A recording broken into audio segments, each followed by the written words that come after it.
a scion of many worlds. The world had turned to chaos. She had been kept in her wretched shack during the times. If no ships were coming in, then there was nothing for her to do anyways. She was a wharf slave, not a war slave or really anything of use when an entire city and port were surrounded. She just wished that so many forgotten weren't packed in with her. They were spooky on good days now that something had somehow scared these strange women. Now they were horrifying. She would gladly take a whipping if it meant she could get some sleep without the forgotten staring right at her and wailing. Right when she began to think life couldn't get any worse at all, things just got worse. It was one thing to be a slave and working hard to ensure they didn't do whatever it is they did to turn someone into one of the forgotten. But now, the city was under siege. The bitches with the whips were smug at first, clarifying how they would make slaves of all attackers and force them to slaughter their own kin, how they would become forgotten and the forgotten have no secrets. Grab a few soldiers, make them forgotten, and you learn who's leading it all. Grab her and make an example and the army breaks. It made too much sense. It was a horrible tactic and likely a horribly effective one too. But no one came to threaten. No one came to bargain or parley. There was just the wall and the massive army on top of it. Then the rumor started. Apparently a giant Urthani had stolen a slave and assaulted a most mighty. Things were about to be very, very bad. When the most mighty were upset, the corpses of slaves piled high and the roads run red. She looked up and saw the toys being flown over the wall, a taunting gesture from the Urthani warrior. The message was clear. Children could do this, a slap in the face to every slave owner in the city, to even those in the city that were free and not slavers. As the sun began to color the horizon, her head falls. Rumors are already moving. The most mighty are going to gather all idle slaves and force them to attack the wall. She will die tomorrow. It's almost a relief. The city seems to shift ever so slightly, and she sighs sitting down. An Earth Erumenta on wharf duty, another slap in the face, and the ground far below is vanishing. What is going on? She puts it aside. Even if it is something interesting, she won't live to see it. She's going to die alongside the forgotten, and the only difference between her and those walking dead is that she remembers her own name. I am Shale, and I don't want to die. Not yet. Not... She begins, and there's a strange sensation to her right. She turns and sees a swirling pool of darkness spread in mid-air. It's so strange that utter darkness would give her so much hope. Come on, hurry, before the slavers see this, a voice says, and Shale stands up and rushes through the pool of darkness. She staggers past a pair of dark Erumenta in shock. Keep going. It was the one on the left that had spoken. They're right on the opposite side of the wall, and there's a fenced-in area where dozens, no, hundreds of slaves are pouring through to an exit where the giant Urthani stands regarding all of them. He won't hurt you. He's watching for corruption and guiding the forgotten so they can be taken to healers. But my marking, it's gone. We would have gotten you out sooner, but we needed a way to dispel the marking at the same time. We figured it out. So we're getting everyone out.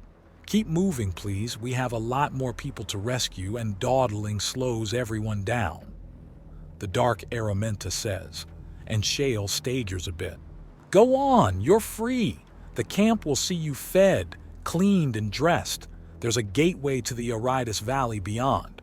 Go. Shale goes, passing by the enormous Urthani that towers like some god from a forgotten time. The camp is a city of tents where proud and free women walk about with no fear. The most mighty do not scare these women. If anything, the most mighty are held in utter contempt. She passes by a field where she sees numerous soldiers practicing with swords and shields. Another is surrounded by posts, thrumming with axiom, as they use strange things to cause a target to tear itself apart in the distance. She steps close enough to that field to understand what is going on and staggers back the moment she passes the posts. The sounds in there are incredible, the bangs and blasts of something else. She had heard rumors of cannons and arquebus, but these are refined and stronger, as if some brilliant soul had looked hundreds of years into the future to see where they would go and brought the incredible power back. How do those even work? She asks herself. Gunpowder or blasting powder? A voice says from behind, and she turns to regard another Earth Araminta with her hair chopped so short she more has a small field of shimmering pebbles on her head rather than the longer chains that Shale has. What is that? Shale asks in shock at the sight of the shinning weapon, for what else can it be that the other Araminta is carrying? This? A new style of mortar. It uses only axiom and blends the elements for the most brutal attack possible. She explains before giving a small smile. If you're willing to follow the rules of the range, I'm willing to show you. What's it do? What do you mean by mortar? Shale asks. Let me show you, but stay a few paces behind, for your own safety, the Araminta says. It turns out that mortars launch balls of burning lava at things. Shale makes what excuses she can and gets away from the very dangerous Araminta and doesn't stop until she feels somewhat safer. She's not sure where she's ended up, but she doesn't want to bother anyone by asking. The rescue had gone to the Forgotten, and it's like a field of nightmares had opened up.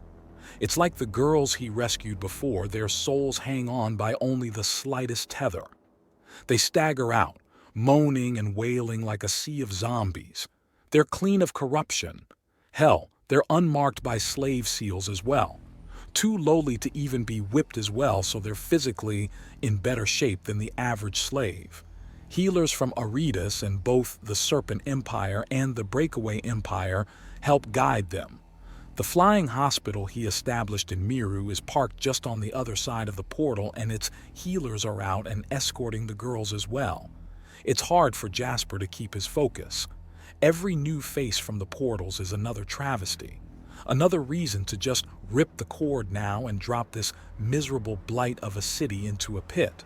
Gale's information had been invaluable, and as the Forgotten are settled onto cots to await him, with others there to observe and hopefully pick up the technique, more information comes out. They had started in mid-afternoon, but it's not until after midnight that they finally run out of slaves to evacuate. There are over 20,000 Forgotten and nearly 10 times as many normal slaves. His shadow infiltrators report no more slaves after they personally empty out the pleasure chambers.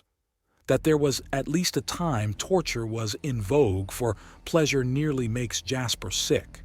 The city is a disease, a pestilent boil upon the world that needs to be lanced before it poisons the rest. He resolves himself to rest when the job is done. He pulls in the axiom and revitalizes himself so he can turn to the next task. What's he doing? Shale asks in wonder. She had made the mistake of eating some really sweet foods and some bitter drink to contrast, so now she could barely sit still.